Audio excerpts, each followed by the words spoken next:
Hello and welcome to Finger Thinking, a channel dedicated to analog productivity and creativity tools.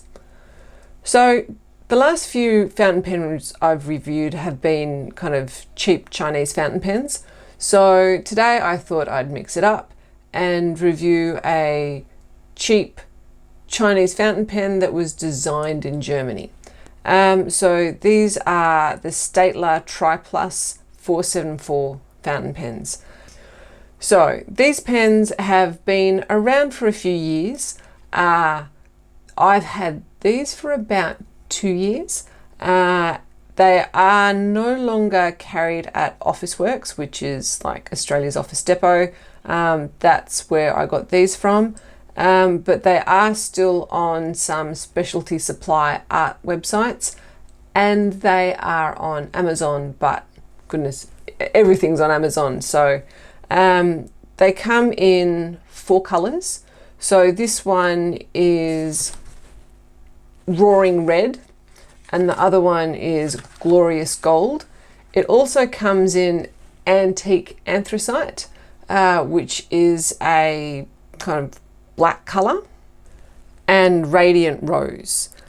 So I don't have the black or the rose. I believe Officeworks was sold out of the black one when I bought these, otherwise I would have bought all 3. And I'd never seen the rose before I started making sure this pen was still available before I did the video. So the pen is pretty basic. Like, I think this is really a glorified student pen because it's not fancy, but it is made out of metal, which is a little bit different. It comes in 2 nibs. It comes in a fine nib and a medium nib. Now, both of these are medium nibs, only because Officeworks, all of the pens at Officeworks carries are medium nibs. They don't carry any fine nibs. So I just bought what they had. Now, when I bought these, they were on sale. So they were on clearance, actually. So these were $19 each. Down from $39 at the time, but from what I can see, the current retail on these is $47 Australian. Okay, so they come in these cardboard boxes, so wholly sustainable packaging. And so your cardboard box, cardboard insert. We'll just quickly open one up. Okay, so there is a space in here for a cartridge. I have used the cartridge up, so there's no cartridge here, but because I still had the box, I thought I'd put the pen back in the box so that it's sort of an unboxing. Okay. So same for the red one. Okay, so if we just read the back of the box, it's a fountain pen in triangular shape, so it absolutely is triangular. It is full metal, it has a matte finish and comes with an ink cartridge and is a medium nib. So if we have a quick look at the pen, I'm not quite sure which one will show up best on camera, whether it will be the red one or the gold one. We'll start with the gold one. So it is the metal, it's a matte finish. I don't know how well that does pick up, but it's just a spray paint matte finish. If you have a look inside the cap, you can see a little bit of overspray kind of just inside here. That probably won't pick up on camera, but it's there. It's not anodized or anything like that. It's a paint finish. So the pen itself, if we go from kind of left to right, we have a metal end cap. So maybe you can see on camera here, it's got the little Centurion head, which is the Staedtler logo. So that's pressed into the end. The clip is metal, it's all metal. So the clip is obviously metal, but if you told me that the finial, this bit of trim and then the end were chromed plastic, I would have believed you. But the website and the pen packet are adamant that it's a full metal clip and decorative parts high polished silver. So I'll take their word for it. Okay, so the first thing I noticed, like, just, can you hear that? It just wiggles a little bit in the lid. So whilst this is a triangular body, if we pull this off, so it is the kind of the base of the section is still triangular to fit the cap, and then the section itself is round, but it's not a super tight fit. So that's on the gold one. If we check the red one, the red one's the same, perhaps not as pronounced as the gold one, but definitely it wiggles a little bit. But unlike my complaint about the Jinhao 88 the other day, where my complaint was that because it's a round one, I twist a little bit and then this section can come loose. That doesn't happen on these. It's just the pen cap. So that will annoy some people. Like I do have one friend in particular who all of those little rattles on anything drives him nuts. So he would just be sitting there doing that, getting really annoyed. Anyway, so kind of really low on the list of complaints, but just something to observe. All right, so yeah, so the clip itself, it's not sprung. It's just a standard pen clip. This little bit of decorative detail at the base of the cap. This says Staedtler on it. I don't know if the camera will pick that up. That's just stamped there. And yeah, so that's the bottom of the section as opposed to being on the bottom of the cap. And that's just to seat the cap on. You can see there's a step down in that section there. Then we have just a metal barrel of the body, and then a metal plain, just polished cap on the end. So this pen is not designed, like it can't post, so it's not even a pen that's not good for posting. What you get to there, you can't post it. What happens is there's a little kind of plastic sleeve inside the cap, and that round plastic sleeve interferes with this. So if you must post your pen, you won't be able to do that with this. That said, the pen is a decent size, so it fits nicely in my hand. It's a little bit longer than some of the cheap Chinese pens I've had out recently. Not hugely, but just a few mil. Oops, a daisy. So that's against the Jinhao. And then like the Hongdian Black Forest. So it's just ever so slightly longer. Anyway, so it fits really nicely in my hand.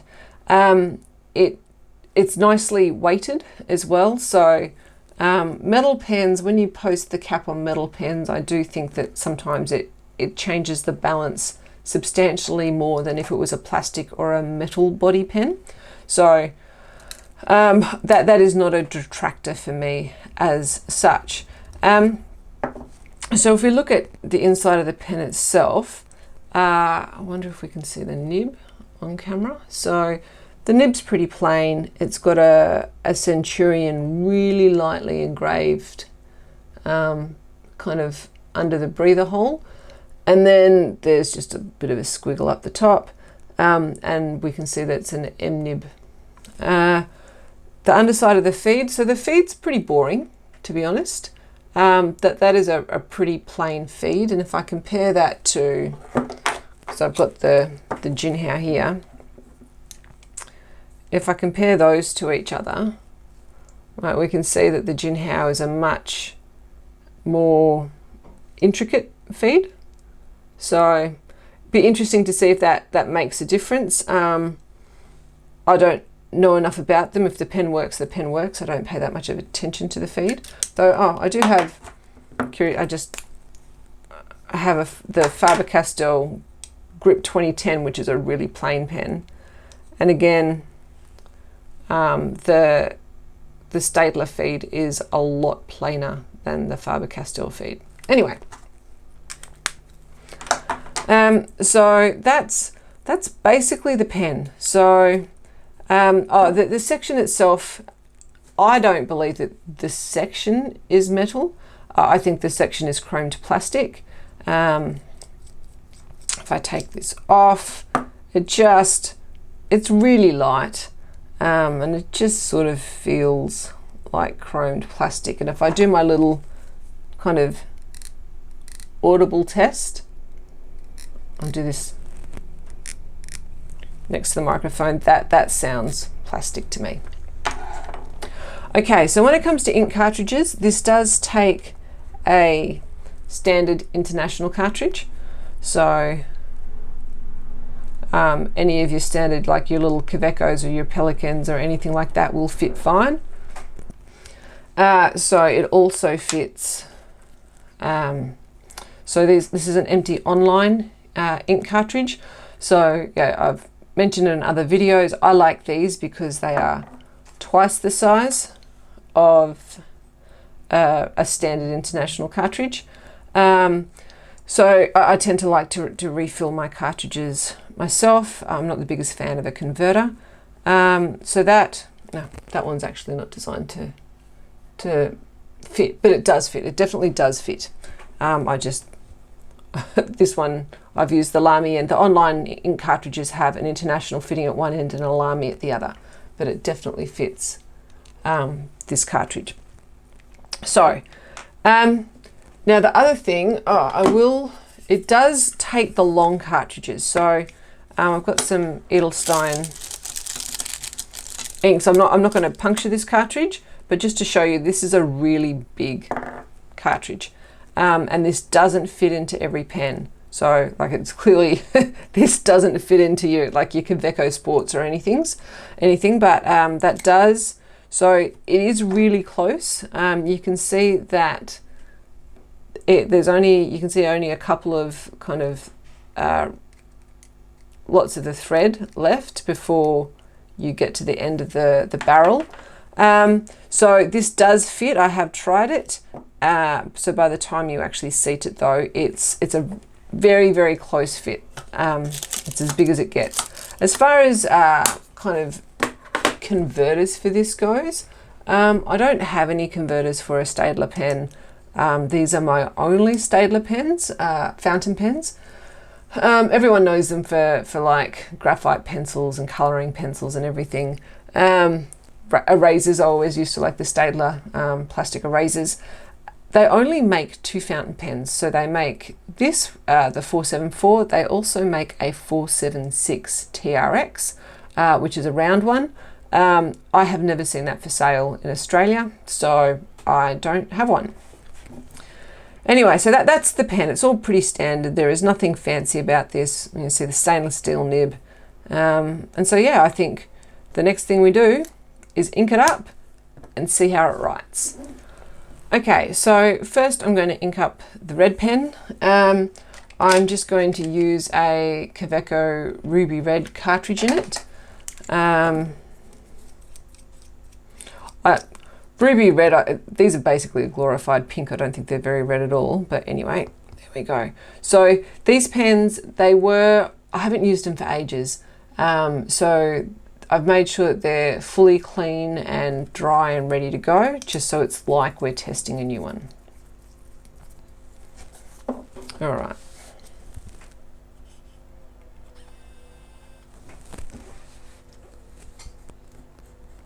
Okay, so this one starts writing straight away, which is excellent. Backwards write. So far, this is a winner. Okay, so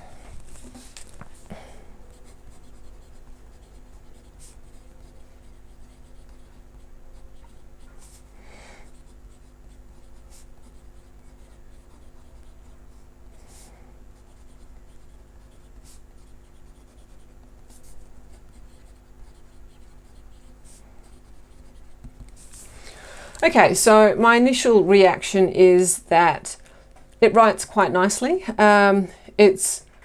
You're not going to pick it up and go, oh my God, this is amazing. It writes like a $20 pen. So it writes fine. There's no issues or any complaints or concerns I have about it at this point in time. I will try it on cheaper paper in a minute. But so far, yeah, so good.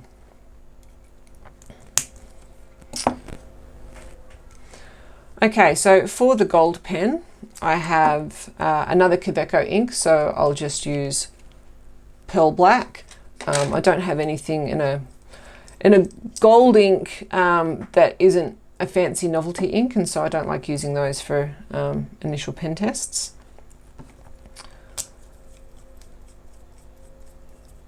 Okay, so let's just zoom back in.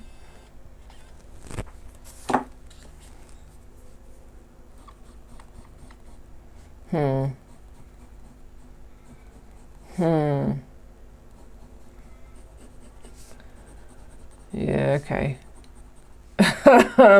Okay. This is interesting. Now, one thing I neglected to mention at the beginning of the video was one of the reasons that these have been boxed up for a while is that I did have issues with the ink flow with one of them, but I didn't remember which one it was when I got them back out again. And I've just become so used to using my cheap Chinese ones that these hadn't had a lot of love. So I've pulled them out of the boxes, but I hadn't tested them before I put them on screen. So it looks like it's the gold one that was the problem child. Now, I know back in the day, when I had this one beforehand, I was using it with a Lamy turquoise ink. But there is nothing coming through. I don't know if this is an ink problem or a nib problem or what. I'm just going to jump off camera and I'm going to try, this just isn't working, there's nothing. So I'm going to jump off and just try scribbling on some cheaper paper so I'm not scratching up my nice Rhodia paper. And I'll see if I have any further luck. Okay, so it's been a solid 20 minutes now and I have been sitting here trying to scratch out on a piece of paper, just do anything to get the ink flowing out of this pen, and it will not. I tried letting it just sit, just in case it took a while for the ink to flow down, went and got myself a drink, but nothing. And so I don't know what it is, because the ink cartridge is seated perfectly fine. There's nothing wrong with that. I know the pen is completely clean. So I have absolutely nothing. I have no explanation. And the funny thing is, like, it's not, I've looked at the kind of the basic pen troubleshooting stuff. So it probably won't pick up on camera, but there's no issues with the tines, for example. So I don't have a loop, but my macro vision's actually pretty good. But if even a test running my little kind of pointer across this, you can't actually, there's no difference there. The alignment at the end as well is completely fine. I'll even try, let's zoom that in and see if that picks it up. So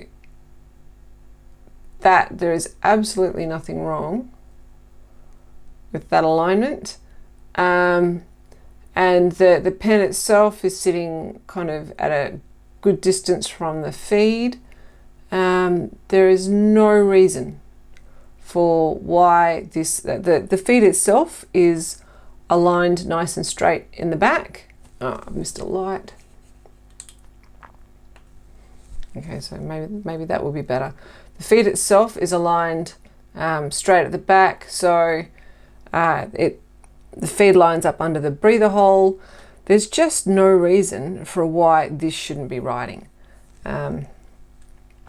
So I've tried just shaking it. So I'm at the point where this needs to, no, there's nothing there. So it feels okay when I do this with it. It feels perfectly comparable to the one that works fine, that there's no kind of obvious difference in the touch. So what I'm going to do is I'm going to try just a different ink cartridge, just in case it is this particular cartridge or the ink. I will be completely honest and say I don't typically use the Kaweco Pearl Black much, just because I have black ink in bottles and I like to use these bigger cartridges, so I refill them. So my most common black ink I use is a Lamy black ink. But anyway, so I have, this is an online cartridge that's got some Monteverde ink in it that I've pulled out of another pen. So I'm just going to put that in and see if this makes a difference.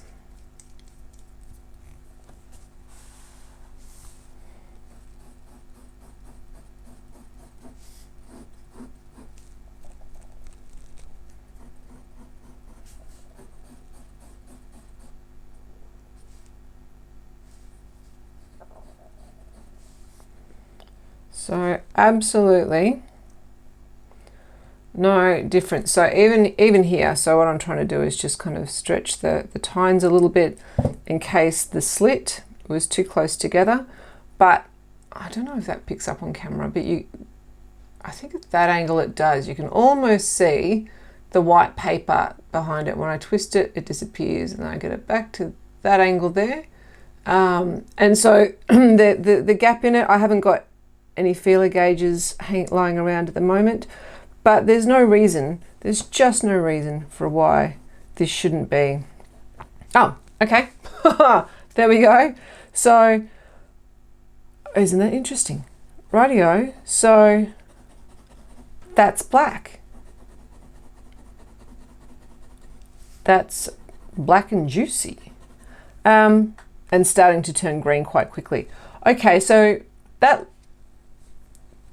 looks like this feed doesn't like the black ink. So as soon as I've put different ink in it, so yeah, Monteverde, it starts working way better.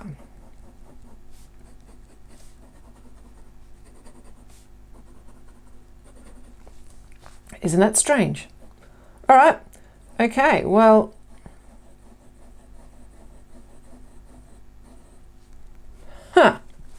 all right, well, there you go. That's what happens when you film things in real time. You get to discover things like that. So that is really, really interesting. So the moral of this story is, if you have a nib and the ink isn't flowing, or so just flowing at all, like we didn't even get to discover whether it was a scratchy nib. If the ink isn't flowing, then try putting a different type of ink in it. Oh, okay, look, so what we got some kind of dry starts and it got a bit scratchy over here. We've missed another one there. Yeah, okay. I think my excitement was short-lived. So the pen, the ink appears to be flowing, but gee, it's temperamental.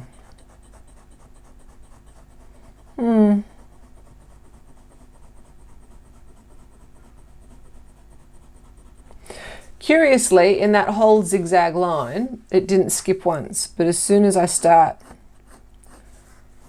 trying to do straight lines, it doesn't like it. As I go back to doing this, oh no, it's stopped. Okay. So somehow this pen just seems to have got this slug of green ink that goes through it, and now it doesn't want to play anymore. Yeah, righto.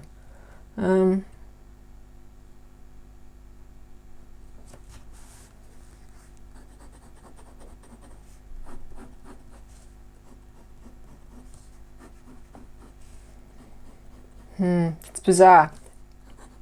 So I'm kind of upside down writing, and it seems to be going great.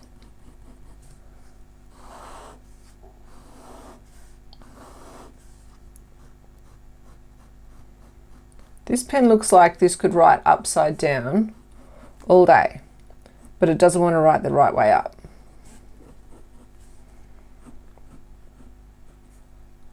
That is the strangest pen problem I have ever had.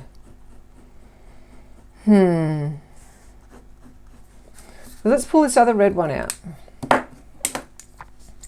It's working great guns. It's just been sitting there doing nothing, and it's fine. And there is absolutely no difference in the pens, in these feeds. Like whoopsie-daisy. Absolutely no difference. They are identical. Absolutely identical. So that's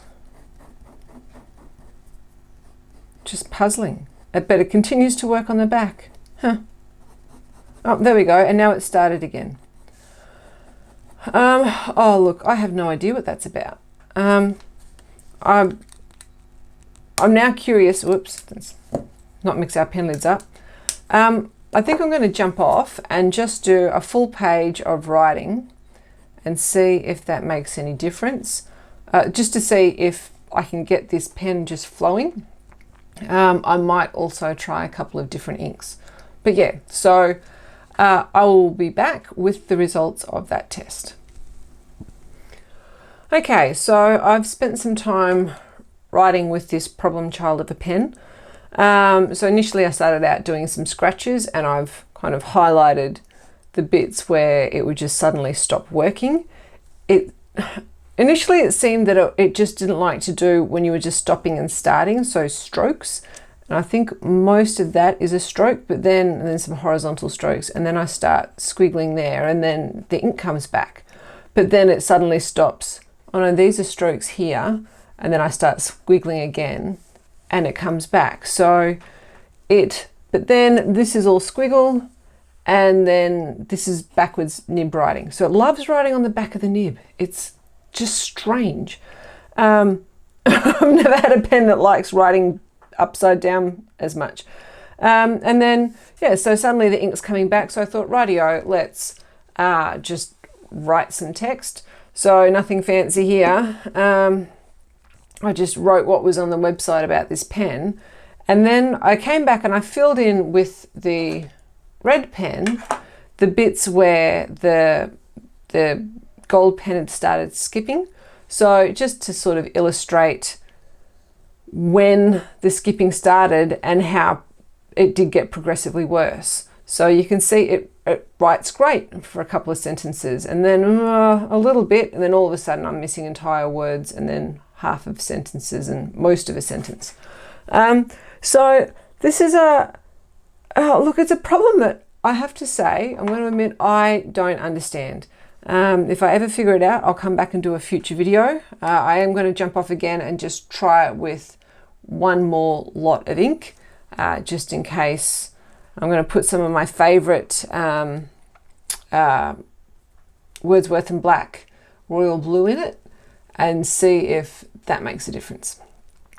Anyway, because that just seems to work in everything. If it doesn't work in this pen, then this pen cannot be saved, because it writes for so long so well. It's like it gets slugs of ink that go through the feed and then stop, and that sort of issue I don't know how to solve. So I am aware that I don't want to pull this pen apart on camera, but if you do pull the feed and the nib out of it, there is a groove that runs down the middle of the feed, and so I have checked that is completely clear. And so there's no kind of, sometimes it can just kind of get fouled up. It's not fouled up with ink. There's no manufacturing issue where that channel was too narrow. And you can see if that channel was too narrow, it would be skipping much more frequently than this. So it's just bizarre. And if I'm doing a lot of just this squiggly sort of work, it seems to be fine, but as soon as I start and stop, then it starts playing up. So it's almost like it just sometimes, so when, because I do running writing, I'm not doing printing. So as I have the pen close to the page and it's consistently being pushed out from the nib, then that's where the ink seems to start to flow. So maybe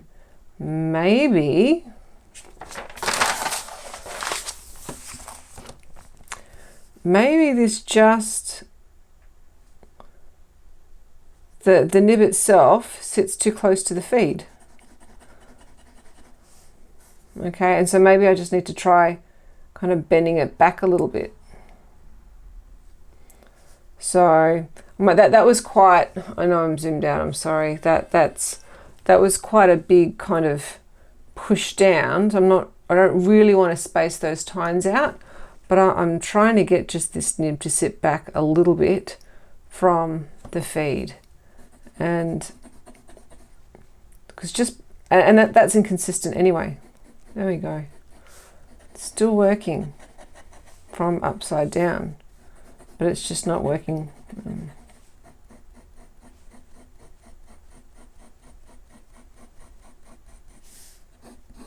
it just stops. So yeah, I pass. I'm going to go put some royal blue in it, excuse me, and see if that makes a difference. I'll be back.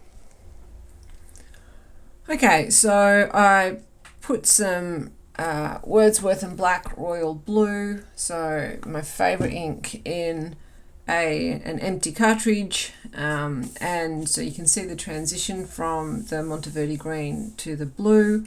It seemed to be going pretty well, so I thought I'd try writing with it, and then it stopped towards the end of the sentence. So I did a bunch of backwards writing. It seemed to hold up on the backwards, upside down writing fine. Then I turned it around and it stopped. So I turned it on its back again and it's writing okay until it petered out here. And then after a couple of shakes, it started writing again. It seemed to get a whole couple of sentences out. And then I got over the page and it did a full row, and then it went, no, don't want to play anymore. And I went, I have better things to do with my time than fiddle with this pen. So yeah, I am out of solutions for this pen. So I've tried the different inks. I know that they're just, I know that the tines are aligned because I can see it and I can feel it. I've tried kind of pressing it out a little bit to try and get the nib sitting off the feed ever so slightly, but none of this explains why. This is really weird. The only thing I'm wondering is this some sort of weird manufacturing fault? Because one thing I did notice with the red one, the nib lines up, the center line of and the slit of the nib lines up really nicely with the one of the top edges of the triangle. So when that's in my hand, it sits really nicely because I've got a flat back and that sits well. So, but the yellow one does not. And so the slit for the center of the nib is off center here. It's down here.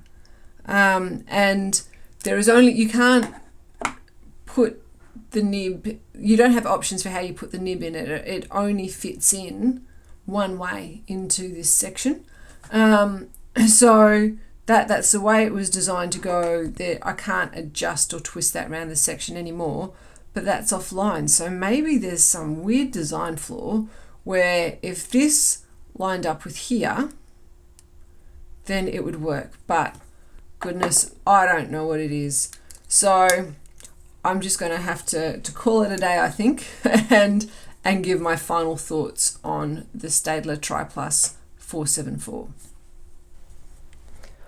Okay, so I got the Rhodia paper back out and thought I'll try and see if I can write on it with the Problem Child pen. It did a pretty good job. It missed the C here. But that's just not enough for me to be convinced that the pen is fixed and that all is good. So my final thoughts on this pen, on the Staedtler Triplus 474 pen, are as follows. It's okay. Even if they both worked, the best I can say, it's okay. Like, the nib was all right. It didn't seem to glide along the paper. I think this has certainly confirmed my hypothesis that that coated or anodized nibs write smoother than steel nibs. So it's still not the biggest data set for that hypothesis, but so far this is in line with my theory. Now, if I had just reviewed this pen, my comment would be like, yeah, sure. Like, it does feel really nicely. It's feel really nice in the hand because of the length. I do like a metal body pen. The flat bit sitting on my knuckle, that just all fits really well. I didn't find the chrome section to be too slippery, so that's good. But the loose pen cap, it cheapens it a little bit, I'm not going to lie. But this one, no, I can't. In all fairness, I cannot recommend a pen that has such a problem. So I don't know whether I just got one in 1,000 or 10,000 that is rubbish, or whether every second or third pen like this is rubbish, because let's face it, you can't buy them everywhere. So maybe they might have won a design award, because it's a bit of an original concept, having the triangular pen. I can't name another triangular pen. But yeah, so it's a pretty unusual concept, and it is a pretty pen. So sure, it deserves a design award.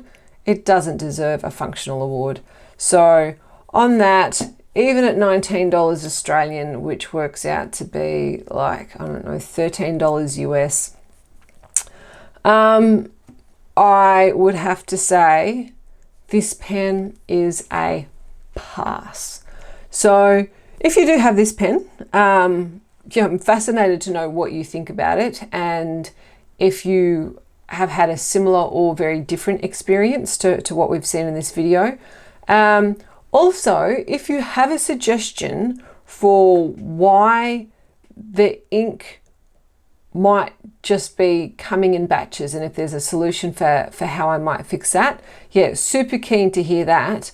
And then if I get anything that looks valid or that I haven't tried, I may very well dig this pen out again in a future video and see if that works.